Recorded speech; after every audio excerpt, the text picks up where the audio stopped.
Lux presents Hollywood.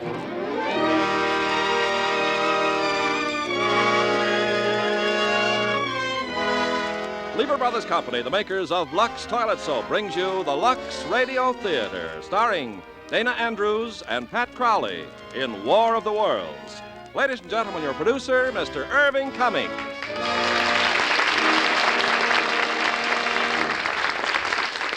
Greetings from Hollywood, ladies and gentlemen. Tonight we are going to take a look into the possible frightening future, as though the present weren't bad enough, and see what might happen if our Earth were invaded by another planet. It's George Pal's production for Paramount, War of the Worlds, and our stars are Dana Andrews and Pat Crowley. They will join me later for a preview of George Pal's latest production for Paramount, Conquest of Space.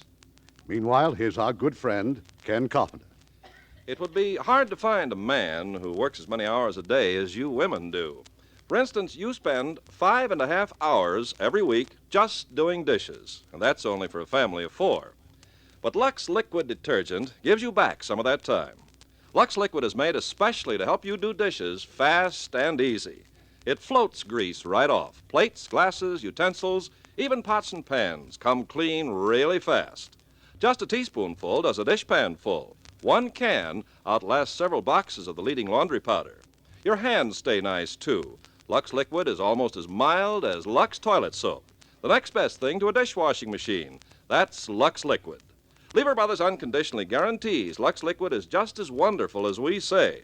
And the millions of women who've used it have found that Lux Liquid is as good for dishes as Lux Flakes Care is for nylons. Buy it when you mark it. Lux Liquid in the can with the dripless spout. Now, Act One of War of the Worlds, starring Dana Andrews as Clayton and Pat Crowley as Sylvia.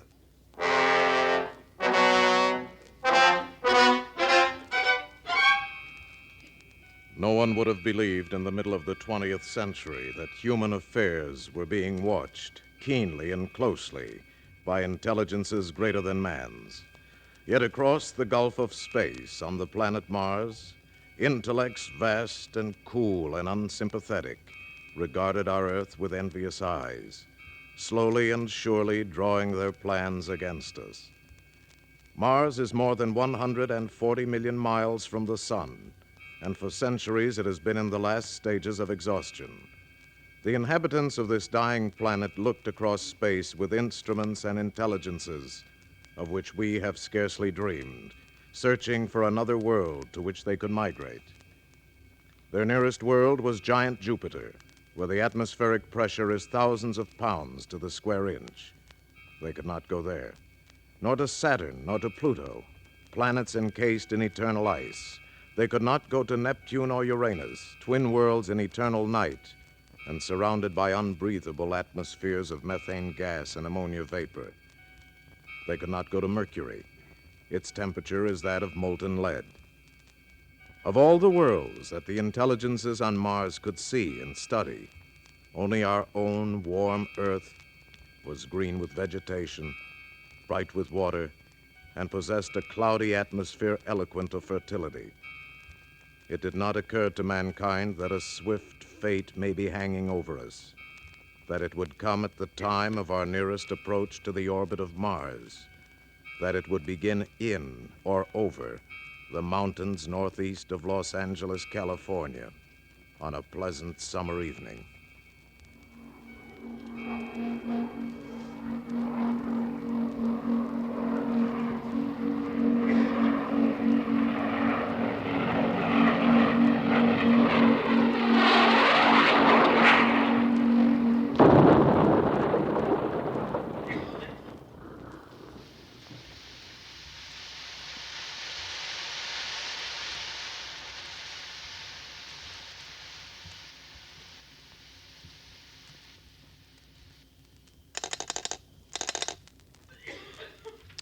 Hello, Dio. This is Pine Summit Lookout. I got a smoke. Okay, what you reading?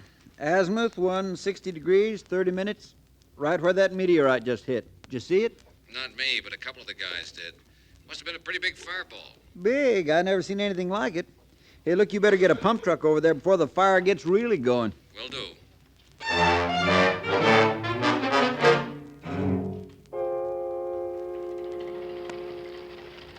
Truck number 3 to D.O. Number 3 to D.O. D.O. to number 3. How you coming? Still pumping water on the fire, but it's under control. Unless this meteorite heats things up again. Over. You mean it's still red hot? Over. Red hot is right. And as big as a barn. Over. Who are you kidding? Over. I said big as a barn. Mac, I think somebody ought to take a look at it. Might be something for those astronomers down at Palomar. Over. Maybe there's some guys even closer. The station at Pine Summit reported there were a couple of fellas camping up there. Said they were scientists. Yeah? What kind? You don't want any butterfly experts or lizard specialists. Over. I got you. Stand by and I'll check Pine Summit.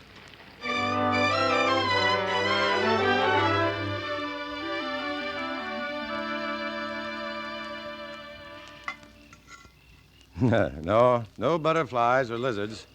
Just brook trout, yes. I'm chief fry cook. They sure smell good, don't they? There's plenty if you'd like to join us. I'd like to, but I got to get back to Lookout. What I really meant was, didn't you two tell me you were scientists from Pacific Tech? Mm-hmm. Dr. Bilderbeck is one of the country's top biochemists. Bio... Then he wouldn't know about meteors. That's your department, Clayton. The district officer phoned us at the summit. Want us to have an expert look at that meteor. Landed about 10, 12 miles from here, over by Linda Rose. Well, I doubt we could tell much about it tonight. Probably won't be cool enough to touch for hours yet. Maybe not till morning. And in the morning, I'm due back at the lab. Well, that's what I was just thinking. All right, I'll stay over. Perhaps in the morning the district officer can fix me up with a lift to Linda Rosa. How about me? You? Sure. My relief's coming up first thing tomorrow morning.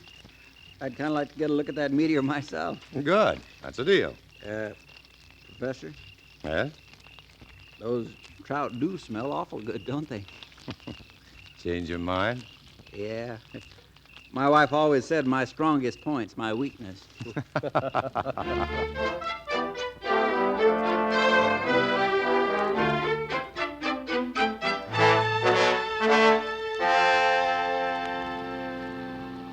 Well, what do you know? Look at all them cars. Yeah. Sightseers already. Yeah, one of them's the sheriff. That's his car parked on the fire break.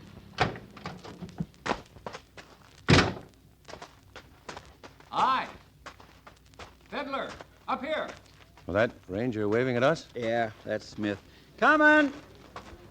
The meteor sure plowed the tops off those trees, didn't it? That's odd. They don't usually hit at such an oblique angle. Hey, Smith, where is it? Down here in the gully. That's it down there. Half buried under all that loose earth. Still smoking. You bet it is. You could fry eggs on it. Ooh, really is big as a house, isn't it? Hey, I wouldn't get too near that thing. It'll scorch you. Oh, thanks. I'll bear that in mind. Did you see it come down? Did I see it? Yes. My uncle and I were coming out of the movies last night just when it flashed across the sky. We heard the explosion when it hit here. That's what I don't understand. Why, a meteorite that size didn't make a bigger crater. Well, the ranger told us a scientist is coming over from Pacific Tech. He'll be able to tell you. He knows all about meteors. Oh, he does? Really? He's top man in astro and nuclear physics. Clayton Forrester. Well, you must have heard of him. It appears that you have. Well, I did a thesis on American scientists when I was working for my master's degree. Forrester was the man behind the new atomic engines. One of these days, he'll win the Nobel. He isn't that good. He certainly is. I think that if you knew him... I do know him. That is, slightly. Oh? What's he like? I mean, as a man. Well, for one thing, when he goes hunting or fishing, he never shaves. After 4 or 5 days, he looks about as fuzzy as I do. Oh, you're Dr. Forrester? Yes, that's right. Oh, I'm Sylvia Van Buren. How do you do? Very well, now that I've met the Dr. Clayton Forrester. Come on, I want my uncle to meet you. Oh, but I... Oh, please, he's just over there talking to the sheriff. All right, you in. Well, they won't be able to haul this one off to a museum. They certainly won't. Uncle Matthew, Yes, my dear. I want you to meet Dr. Clayton Forrester, the astrophysicist. Dr. Forrester, my uncle, Dr. Collins, pastor of the community church. Oh, I'm so glad to know you, Dr. Forrester. How do you do, sir? Hey, Sheriff. Look here. Yeah, what's wrong? Borrowed this Geiger counter off a guy that just come out here looking for uranium. Listen to it. Oh. Mind if I try that a moment, Ranger? Huh? Oh, no. Here you are. Oh, let's point the pole meter toward the gully.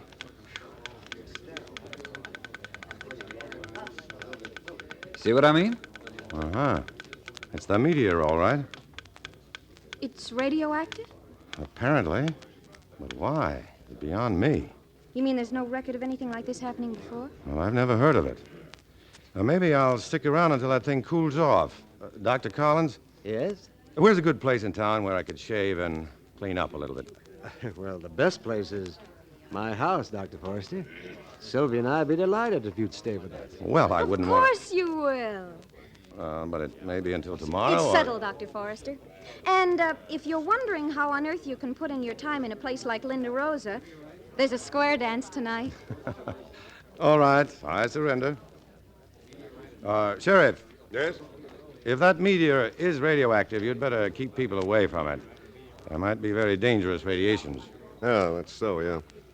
Okay, I'll post a couple of deputies. Is there anything else? No, but if you need me, you know where to find me. Yeah, sure. I'll be there myself at the square dance.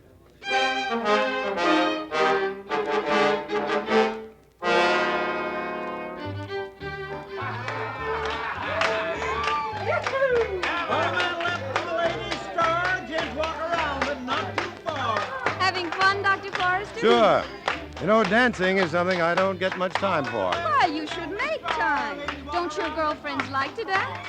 I don't have much time for them either, I'm afraid. Dr. Forrester. Oh, evening, Sheriff. I was just talking by radio phone to one of my deputies out at the meteor. He says it's pretty well cooled off. Good. Then we'll look at it again in the morning. All right. I'll call my deputies back and tell them to come on in. No tourists out there this time of night. And Saturday night is Saturday night, you know.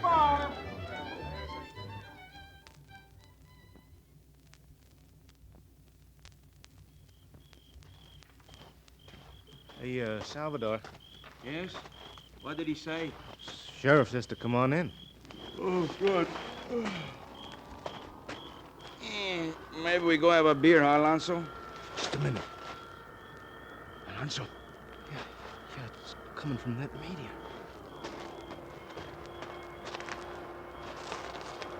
It's moving! Something is moving on top of it. It's turning. It's no meteor. Alonso, hit the dirt. Hey, he's going right up through that opening in the top. Like a snake. Yeah. Or a periscope like a cobra's head, only it's metal, some kind of green metal with eyes. He's turning all around. What's he looking for? Maybe us. Yeah, maybe. Look, Salvador, this could be some sort of enemy sneak attack. We gotta radio the sheriff. Yeah, but we don't let him see us, huh? No, we crawl along this ditch till we get near the patrol car, then make a run for it, right? Maybe. Let's go.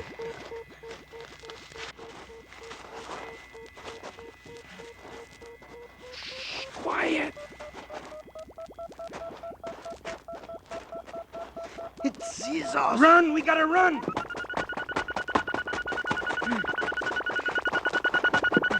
Faster! It's looking right at us. It's gonna kill us.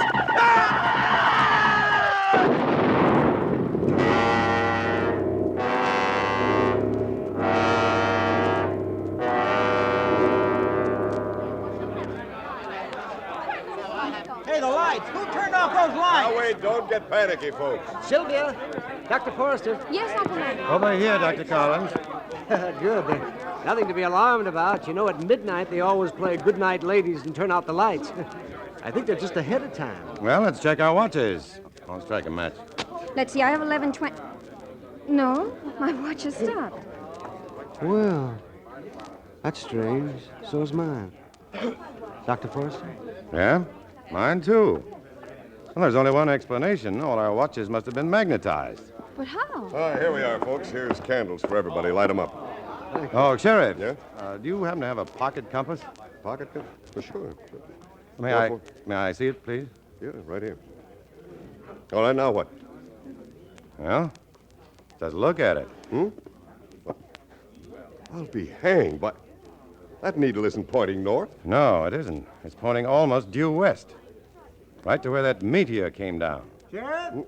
Hey, where's the sheriff? Yes, what is it, Fiddler? Oh, hey, come take a look outside. There's a big fire out in the hills. Is it west of town? Yeah, due west. The reddest looking blaze I ever saw. Sheriff, I hope your car is outside. It sure is. Come on.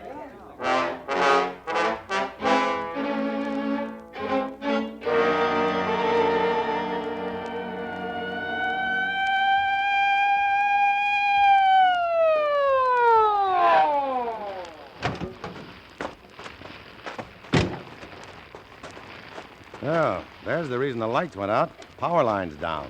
Yeah. It's funny. Alonzo and Salvador were going to go back into town, but there's their car right over there. Then they must still be around. Yeah. Alonzo! Salvador! Sheriff, turn your flashlight over there, along that ditch. Where? Right over there. Those two white mounds in the ditch. Are those ashes or...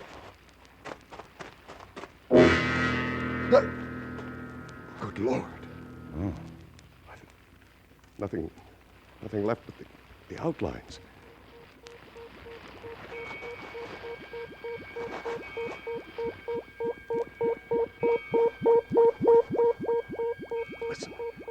Listen, what in the blazes? Now, quick!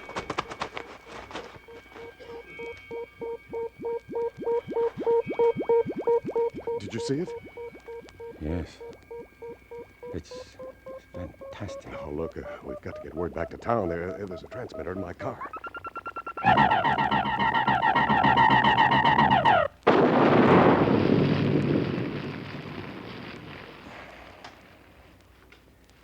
You had a car, Sheriff.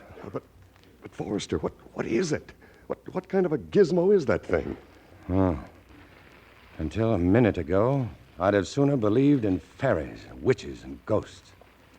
But now I think that gizmo is a machine from another planet. Forrester, look! Coming over those mountains there.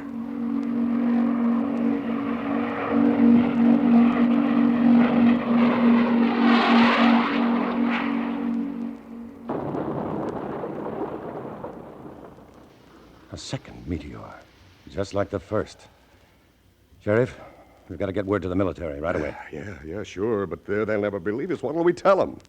Tell them the truth, that we're under invasion from outer space.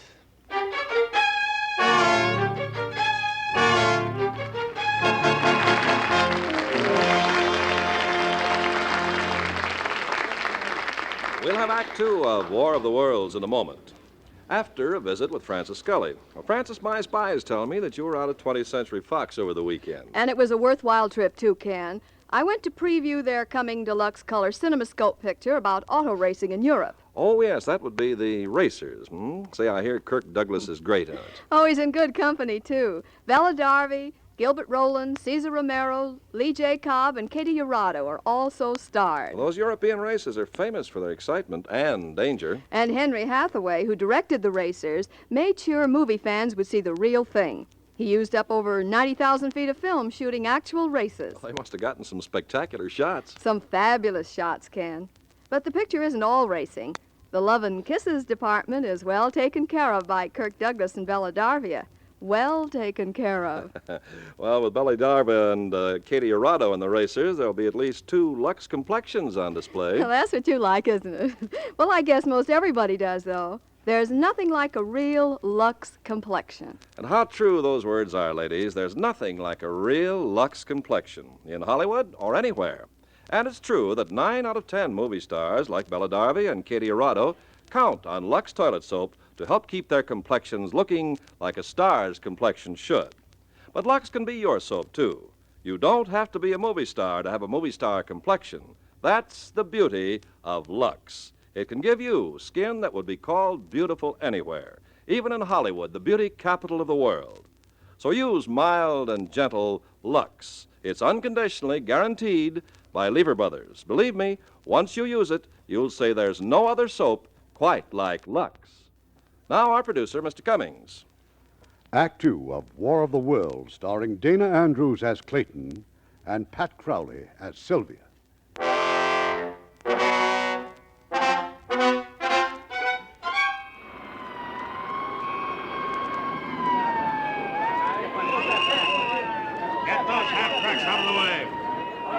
The artillery replacements. All right, on the double there. Hey, here come the tanks! I send the area under the control of the United States Marines from El Toro Base. Colonel Ralph Hefner commanding. The gully where the machine landed is almost surrounded, and... Oh, there's the man we want to hear from. Dr. Forrester. Yes? Would you give us your opinion, sir? Are these meteor machines from Mars? Well, certainly from some planet other than our own. Directly into the microphone, please, Doctor. Well, if they are Martians, I'm sure the creatures that operate these machines must be quite uncomfortable in our heavier air and with the Earth's much stronger gravitational pull. What do you think they look like, sir? That's anybody's guess. We do know from animal evolution on this planet that it's possible they may have more than one brain, perhaps two or even more. And possibly they may even smell colors. Smell colors? Well, that's speculation, of course. Hey, Forrester. Yes? Colonel wants you in the command post. Well, coming. If you'll excuse me, please. Certainly, sir. Ladies and gentlemen, that was Dr. Clayton Forrester, head of astrophysics at Pacific Tech. One of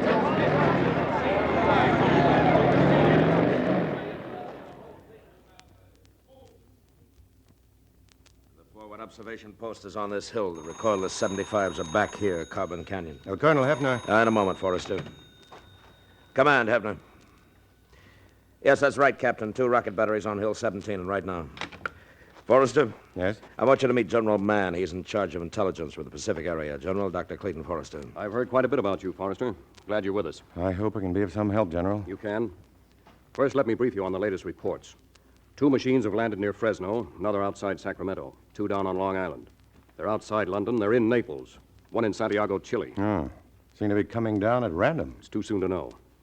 But apparently that machine out there in the gully was the first down. The lead ship, maybe? Very likely. And the second one is exactly 2 miles due north. As I understand it, Forrester, you actually saw the first ship send out that destructive ray. Yes, I did. That was an intense heat and light. 2/3. Almost as powerful as the sun. Atomic power? Yes, Yes, I'd say so, of some sort. General. Yes, Colonel. That was a relay from the Pentagon. Santiago, Chile radios it's under attack. 2/3 of the city already destroyed. 2/3? Yes, sir. But nothing like that can happen here, sir. We're ready for them. Listen. Is that it? Yes. Let's get to the observation post now. Lights out. Cut all lights. Lights off. Lights off. Lights! Lights! Keep your head down, General. Now focus your field glasses between these sandbags. Yes. You see the gully? There's a greenish light glowing over it. Wait. Something's rising. Like a periscope? Yes. And beneath that, a greenish machine, almost round. Just floating there in the air without propellers or jets. It must be supported by some sort of rays. Probably a kind of magnetic flux. They must be keeping the opposing poles in balance, and that lifts the machine. There's a second machine. And a third. Dr. Forrester! Dr. Forrester! Miss Van Buren, what are you doing? Uncle Matthew insisted on coming, and I wouldn't let him by himself. Dr. Forrester, you've got to talk to him. Miss Van Buren... Please! You've got to stop him. He wants to go out and talk to those meteor What? machines. All right, take me to him. Uncle Matthew keeps saying we should try to make the Martians understand we're willing to be friends. If they give us a chance to be. I know. All But Uncle command Matthew posts, says it's his stand by duty the as a fire. minister, a man of God. Well, where is he now? I left him right about here. Uncle Matt? Uncle Matt! Forrester, the machines are advancing. There's some fool out there walking to meet them. Oh, no. Uncle Matt! Uncle Matt! It's too late now. You can't save him.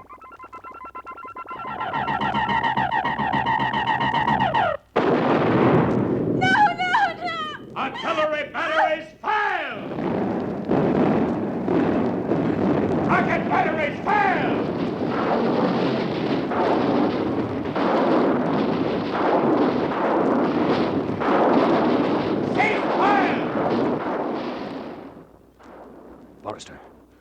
They're still there. They're untouched. They've put up some sort of electromagnetic covering, a transparent dome that stops the shell. They're coming at us! All batteries, repeat fire!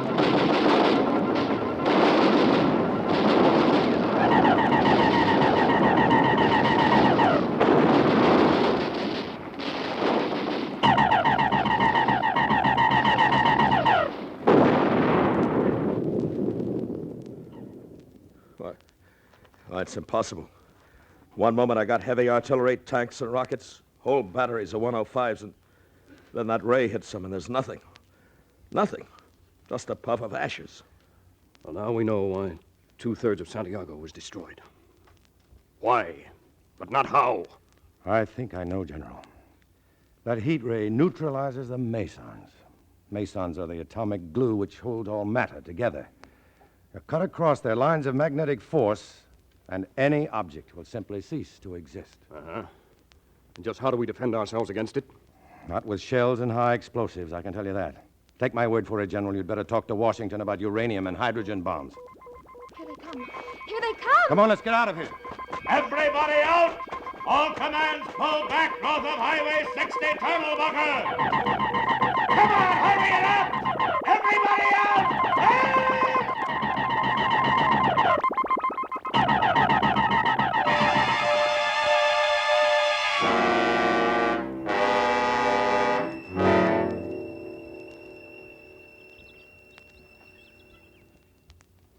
Miss Van Buren. Sylvia. Wake up. Let's not spend all morning in this cellar pit. Oh. How long have we been here? Well, since the Jeep ran out of gas, I guess about 3 hours. As near as I can figure it, we're somewhere southwest of Corona. And that machine? Well, it's gone. It headed in the other direction. Oh, thank heavens. You know, I'm hungry. Well, you ought to be. Come on. On your feet now. There's a farmhouse across that field. Looked like the people took off in a big hurry. But maybe they left some food. Look, over the mountains. Yeah. A good old Air Force. They found one of the machines.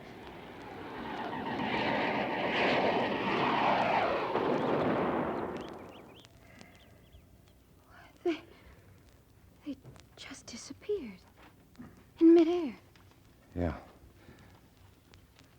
Well, it isn't going to do any good thinking about it. Let's hit for that farmhouse.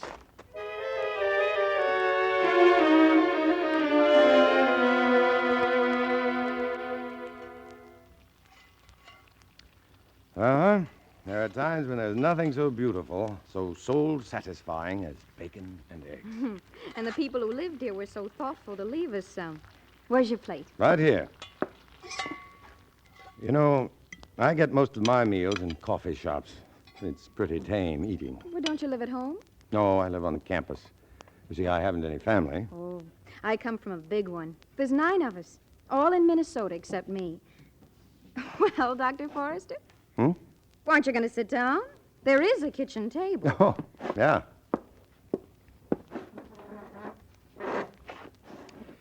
Well, a big family must be fun. I imagine it makes you feel, well, as if you belong to something. It does. Maybe that's why I feel kind of lost right now. Yeah, I know. But everything's going to be all right, Sylvia. Is it? Well, at least we've got to think that. Whatever they are, they murder everything they see. Everything that moves. We're helpless. Sylvia, every creature that has ever lived has had some sort of weakness. Not one of them has ever been invincible. And somehow, we'll find the weakness of these Martians. Some way to stop them. I hope so. I'll get the coffee. You know, I feel like I did one time when I was a little girl. I'd wandered off. I'd forgotten why. But I became awfully scared and lonely. Finally, I went to a church. I was afraid to go anyplace else.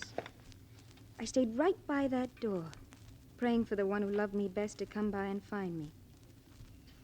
It was Uncle Matthew who found me. I'm awfully sorry about him. Oh, I loved him very much. Oh, I could bawl my head off. But you're not going to. You're not the kind. What kind am I? The brave kind.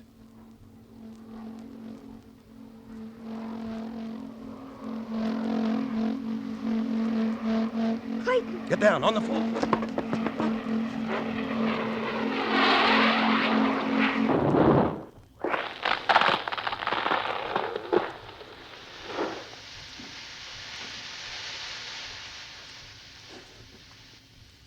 Sylvia?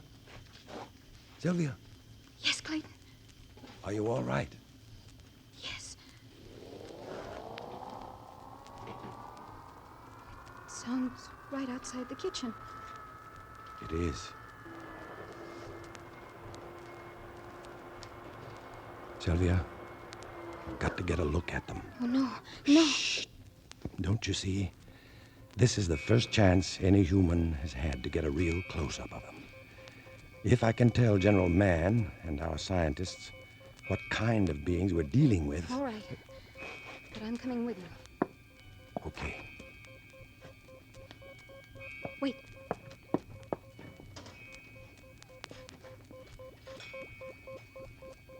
Take this. What good is a carving knife? Maybe none, but take it.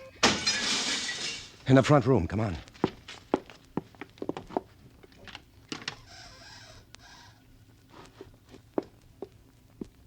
See anything?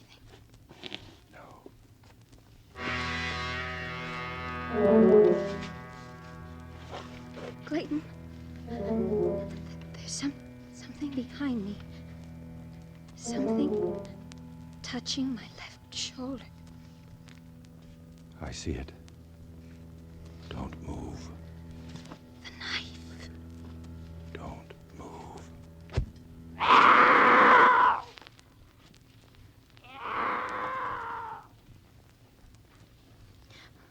What did it look like?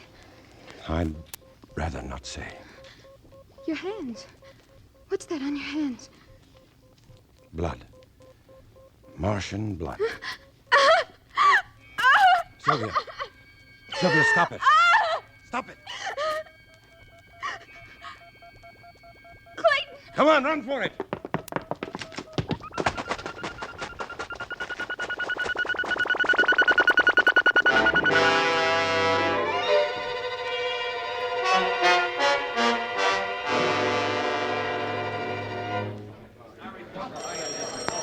Ladies and gentlemen, for the benefit of those of you who don't know me, I'm General Mann of G2.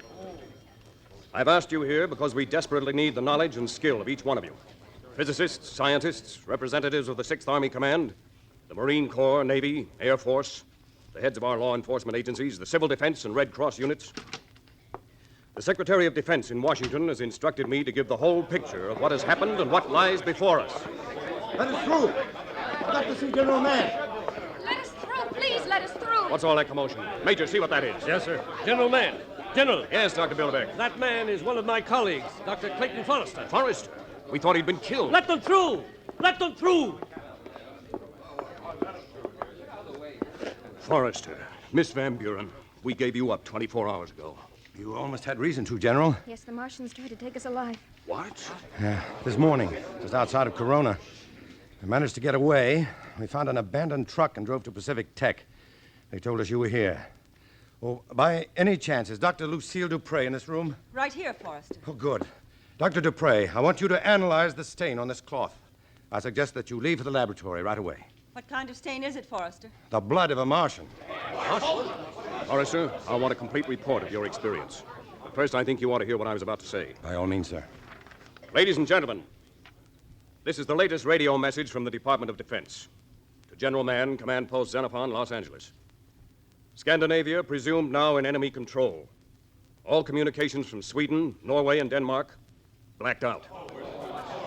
Paris now under attack. French cabinet is transferred to Strasbourg. Madrid totally destroyed. Rome, no further word, blacked out. London, blacked out. Buenos Aires, blacked out. Philadelphia, blacked out. New Orleans, blacked out. General Mann? Yes. I've heard enough to convince me. Enough, I'm sure, to convince every physicist in this room. We must answer the enemy with our final weapon. I was just coming to that, Forrester. By order of the Secretary of Defense and authorized by the President of the United States, the city of Los Angeles is to be defended by full atomic force. 3 hours from now, this afternoon at 1600 hours, the Flying Wing will drop the newest and most deadly bomb ever built, a thermonuclear bomb of octuple power. In 3 hours, we shall know its effectiveness and possibly the fate of mankind.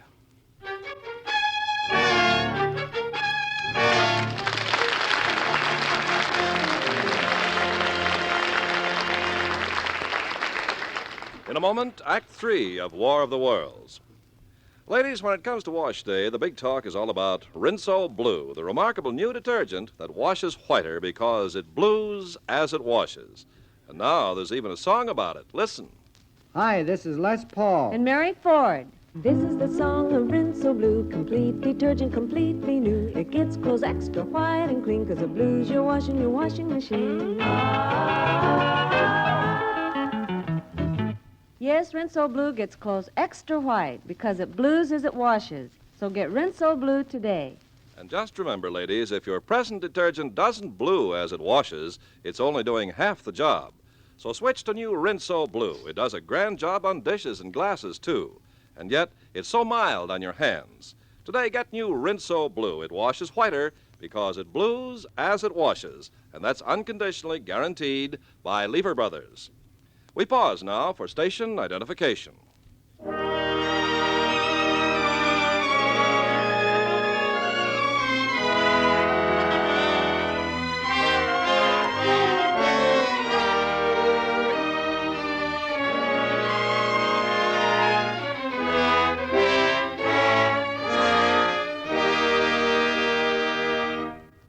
The curtain rises on Act 3 of War of the Worlds, starring Dana Andrews as Clayton and Pat Crowley as Sylvia.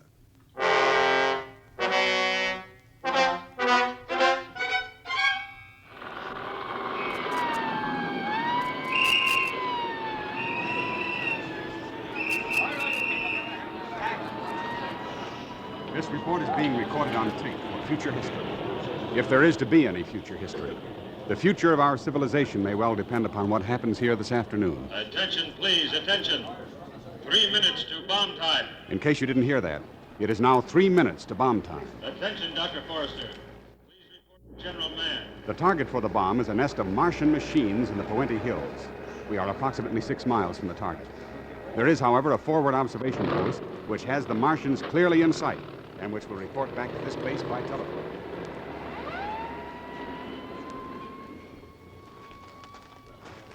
You know, of course, that you're not supposed to be here. Everyone else has told me that from General Mann down. But I'm only interested in where Clayton Forrester wants me. Oh, that is here.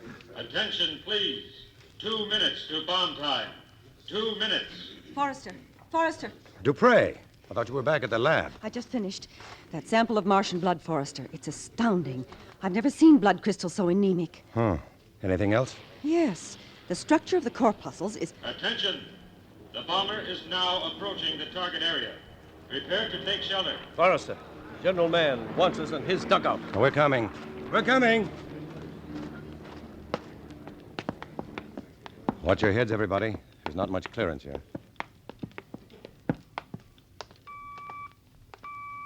Attention. 1 minute. 1 minute. If you have no goggles, turn your backs to the blast. Remember, the heat flash and concussion that follow are dangerous. Well, General Mann. Forrester, I want you to stand by for the first damage reports. Certainly, sir. Major, open the line of the forward observation post. Yes, sir. Go ahead, sir. Observation. Yes, sir. The Flying Wing is now beginning its bomb run. Yes, sir.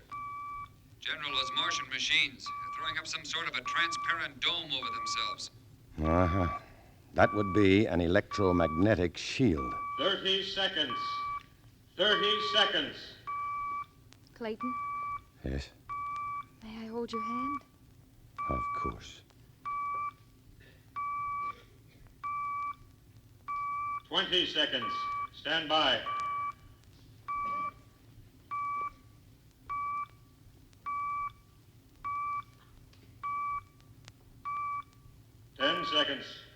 9, 8, 7, 6, 5, 4, 3, 2, 1, 0.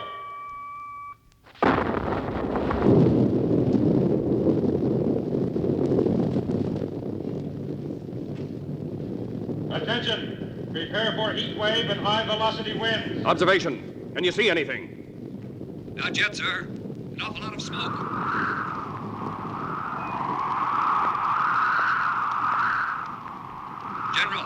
General, we can see something moving. They're still there. They haven't even been touched. They're still...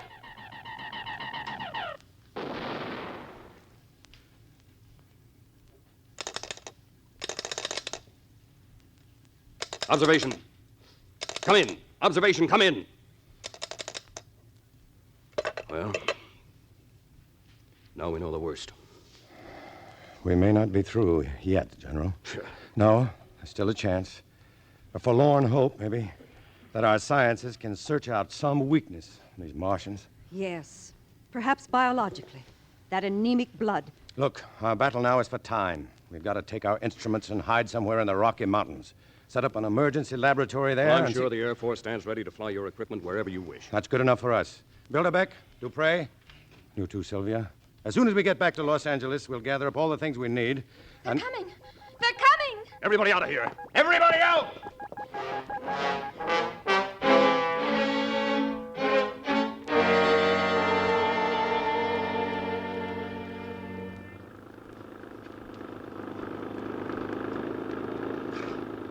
Attention, please. Attention. This is an official order of the 6th Army Command. Evacuate your homes at once. Take food and water and extra clothing with you.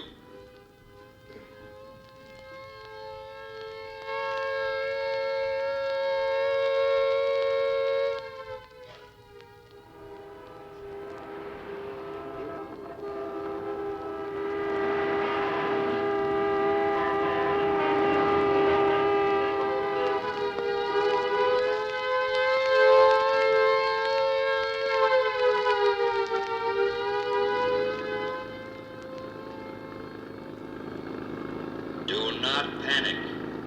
All major highways have been marked to lead you to evacuation centers in the hills and along the beaches.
The three of you wait here in the truck for me. Forrester, bring only the sonic microscopes. Okay. Oh, which floor are they on? The 10th, Forrester. Hurry, Clayton. Don't worry. I'll be back in 5 minutes. Look at those men. They're looting, robbing. Boys, there's a truck. That's what we need. Stop the engine! Stop the engine! But Clayton! We'll come back for him. Start it. Start it. No! No! Come on, get out of there!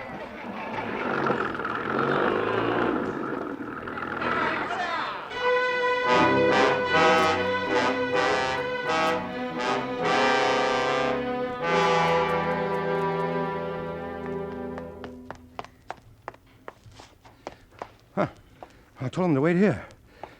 Couldn't have been more than 5 minutes. Sylvia! Billy Beck! You pray! Sylvia!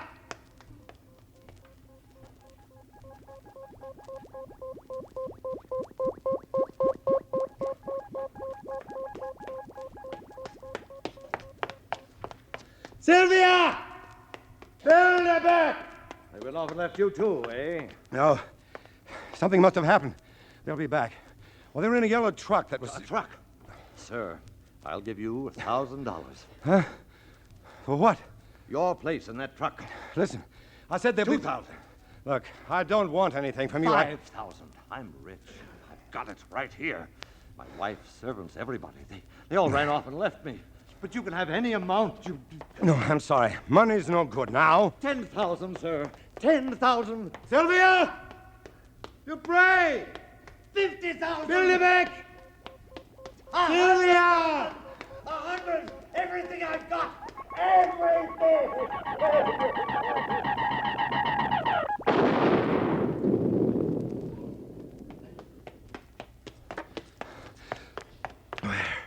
Where could they be?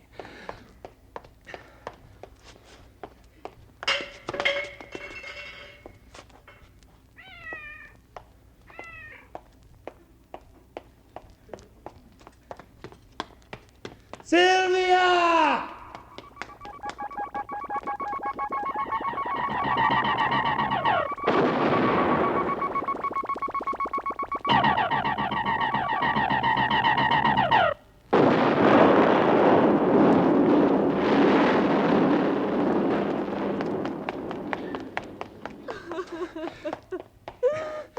Oh, ma'am, I'm looking for a girl. Tall, dark girl. She was driving a yellow truck and... Well, I'm sorry, ma'am, but she's lost. She's probably very frightened. Lost? She said the last time she was lost when she was so frightened. Yeah, maybe that's where she went. A church.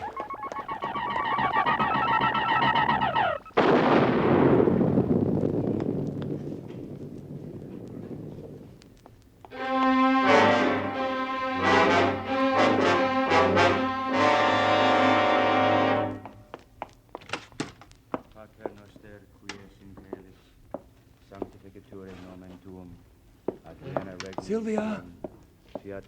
Sylvia!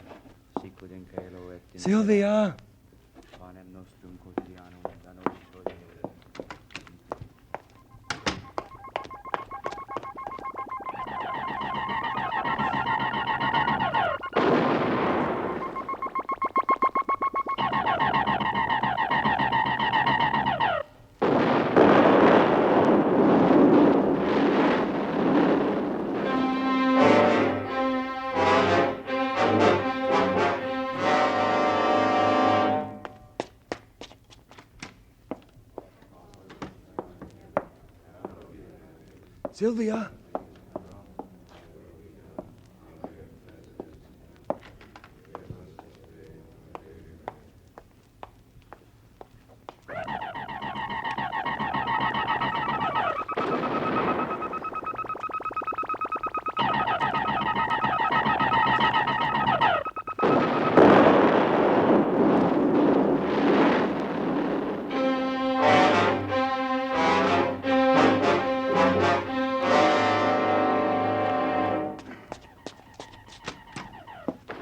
He that dwelleth in the secret place of the Most High shall abide under the shadow of the Almighty.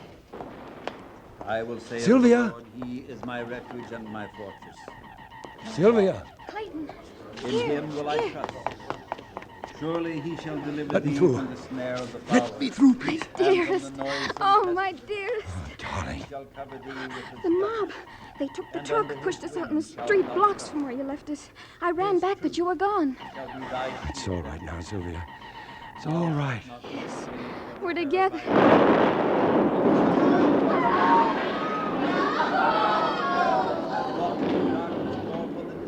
That wasteth at noonday. 1,000 shall fall at thy side, and 10,000 at thy right hand. but it shall not come nigh thee. Only with thine eyes shalt thou behold and see the reward of it. Because thou hast made the Lord, which is my refuge, even the Most High, thy habitation. Yeah. There shall no evil befall thee. Something's happening to the Neither machines. shall any plague come nigh thy dwelling. Come on. For he shall give his angels charge over thee, to keep thee in all thy ways.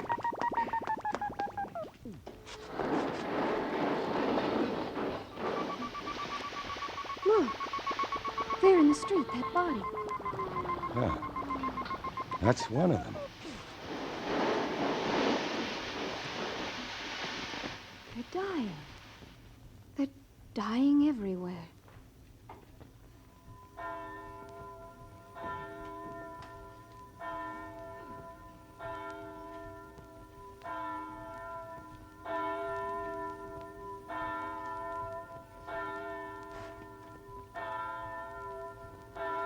We prayed for a miracle. And it's happened.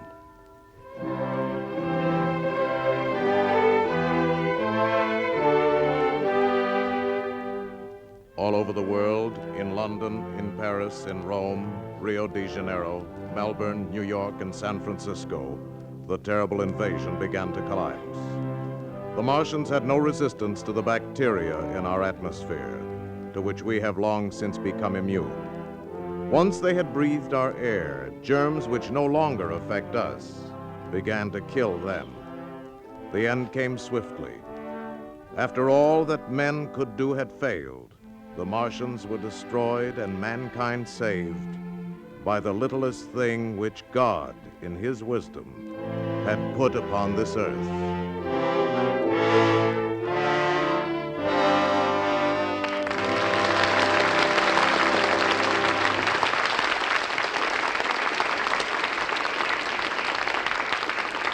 In a moment, our stars will return.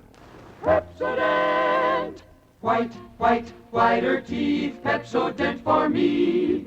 Whiter teeth are guaranteed. Brush 'em and you'll see. Right. No other leading toothpaste, not one, gets teeth as clean, as white as Pepsodent. You see, Pepsodent contains the most effective tooth cleaning ingredient in the world, IMP, insoluble metaphosphate. Wow! That's what it's called. IMP is found only in the Pepsodent Irium formula because Pepsodent uses the entire world supply. White, white, whiter teeth, Pepsodent for me. And oh yes, cleaner, whiter teeth naturally mean less chance of decay and a sweeter breath with a clean mouth taste for hours. Whiter teeth are guaranteed. Brush 'em and you'll see. Lever Brothers makes this promise, this unconditional money-back guarantee. Change to Pepsodent and you'll see your teeth become whiter. Brush 'em and you'll see. Now, here's Mr. Cummings with our stars. And here they are, Dana Andrews and Pat Crowley.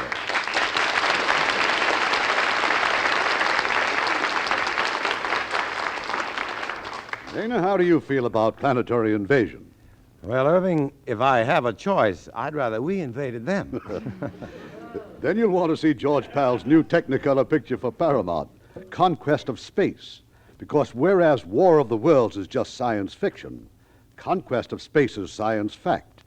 The entire action takes place on the planet Mars and the Wheel, a man-made station some 1,100 miles above the Earth. Mars? It's a long way to Mars, even with a space station in between. Yes, Pat, the men who lead a fantastic existence on the Wheel are building a spaceship for flight to the moon, but later they receive orders to proceed directly to Mars. And they make it, of course. Yes, but it's a dangerous mission. And there's an exciting and suspenseful climax. And I think it's interesting that all the players are young unknowns who are getting their very first chance. And I hope they'll all be as big a hit as Pat. I understand there's a good chance your name may appear in the Academy Award nominations this week, Pat, for the Best Supporting Actress in your first big role in Forever Female. Oh, well, now that'd be too good to be true. But I'm sure Paramount's The Country Girl will be nominated. But I just don't see how anyone could choose between the performances of Bing Crosby and William Holden. And, of course, Grace Kelly's a cinch. Well, there's no doubt at all about you and Grace Kelly being Lux girls, is there? Oh, no, Irving. If getting an Oscar were as easy as having a Lux complexion, I'd be a cinch, too. I'll always use Lux for my complexion. It's just wonderful. And now, how about next week's play, Irving? Well, next week, it's an entirely different type of adventure, Dana.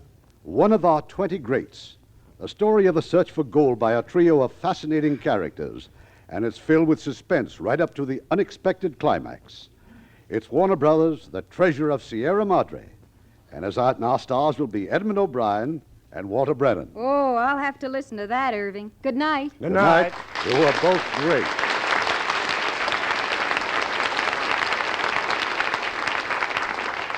You know, you women certainly have a right to complain about all the time you have to spend doing dishes. Well, it takes about 5.5 hours a week just to do the dishes for a family of 4.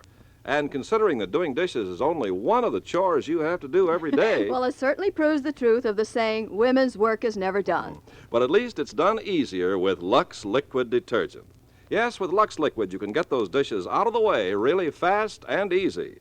Made especially for dishwashing, Lux Liquid floats grease off, gets plates and glasses sparkling clean. And you can skip the drying, too. Just rinse and let them drain dry. Just a teaspoonful does a dishpan full. 1 can outlasts several boxes of the leading laundry powder. And when you use Lux Liquid, your hands stay nice. Yes, ma'am. Lux Liquid's almost as mild as Lux toilet soap. Ken, tell them about the way it's packed. Well, Lux Liquid is packed right in a can that won't break with a dripless spout that prevents spilling over the sides. Know how much I like Lux Liquid, ladies?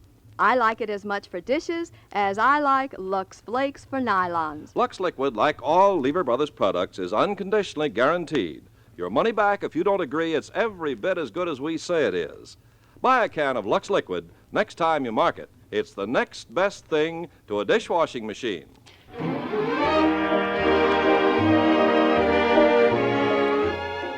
Lever Brothers Company, makers of Lux Toilet Soap and Lux Liquid Detergent, invite you to be with us again next Tuesday evening when the Lux Radio Theater presents The Treasure of Sierra Madre, starring Edmund O'Brien and Walter Brennan. This is Irving Cummings saying good night to you from Hollywood. Ladies and gentlemen, Radio Free Europe is our way of telling people in the enslaved countries about American life and its freedom. Radio Free Europe is a citizen-sponsored organization, and it urgently needs your support. You can play a personal role in the crusade for freedom by mailing your contribution to Crusade for Freedom in care of your local postmaster. Dana Andrews may soon be seen in the Universal International Technicolor production, Smoke Signal. Heard in our cast tonight were Les Tremaine as General Mann, Herb Butterfield as Dr. Bilderbeck, Bill Boucher as the sheriff, Paul Freese as the narrator, Harley Bear as fiddler, Ken Peters as the reporter, and Howard McNear, William Conrad, George Neese, Robert Bailey, Herb Ellis, Irene Tedrow, Don Diamond, Jack Crucian, Frank Gersel, George Baxter, Truda Mason, and Eddie Marr. Our radio play was adapted by Leonard St. Clair, and our music was composed and directed by Rudy Schrager. More and more Lux laundries are opening across the country. These carefully selected professional laundries use the same Lux Flakes you use at home. Gentle Lux Flakes plus professional methods means the cleanest clothes ever. And since Lux Flakes are so much easier on all fabrics, your clothes will last longer as well as look better. Let a Lux laundry be your family laundry. Look for that Lux sign. And join us next Tuesday night to hear Treasure of the Sierra Madre with Edmund O'Brien and Walter Brennan. Let's visit with Fibber McGee and Molly tonight on the NBC Radio Network.